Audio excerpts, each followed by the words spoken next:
Today's Pet Advice segment is sponsored by University Veterinary Care Center.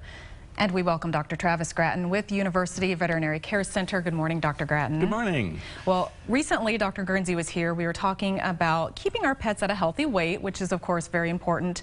But we're going to expand on that a little bit today and talk about some strategies for weight loss.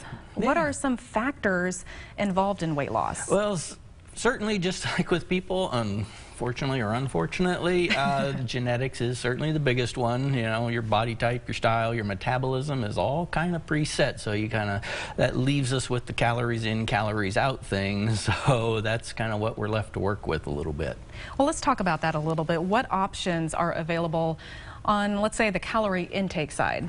Yeah, certainly with intake, big thing we need to look at is everything that's going into that pet, every bit of calories. So whether it's just the dry food that they're eating and they don't get anything else, all the treats, are other people feeding the animal, even other people in the household sometimes are sneaking calories in, and this it can little really side scratch, you know, off the dinner table. A little here, a little there. Nobody notices. Sometimes neighbors are even feeding animals things that we don't know about.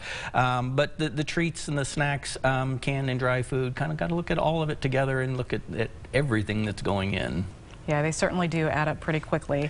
So what are some things to consider on the calorie output side? Certainly the big things, you know, exercise is the big one, and we really need to look at kind of where, you know, increasing activity sometimes, especially if we're dealing with the older animals, the ones who, you know, have other ongoing health problems. Sometimes just getting them up, walking them around the house a little bit before a meal. You know, we got to start somewhere.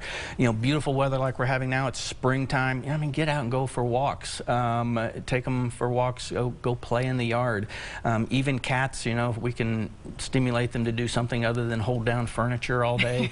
You know, the laser pointers, toys, you know, things on ends of strings and poles and whatnot, you know, get them up and moving a little bit, so we can increase some calories burned.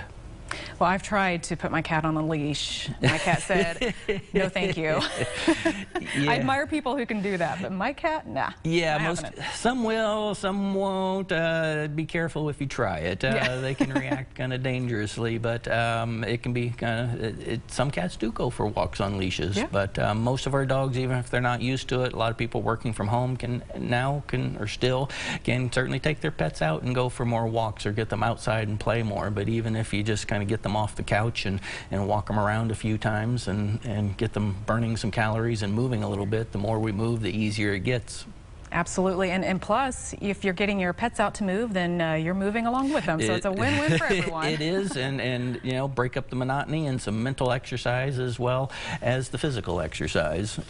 Absolutely. Well, Dr. Gratton, thank you so much for stopping by today. And if you'd like more information about University Veterinary Care Center, just head over to universityvetcare.com.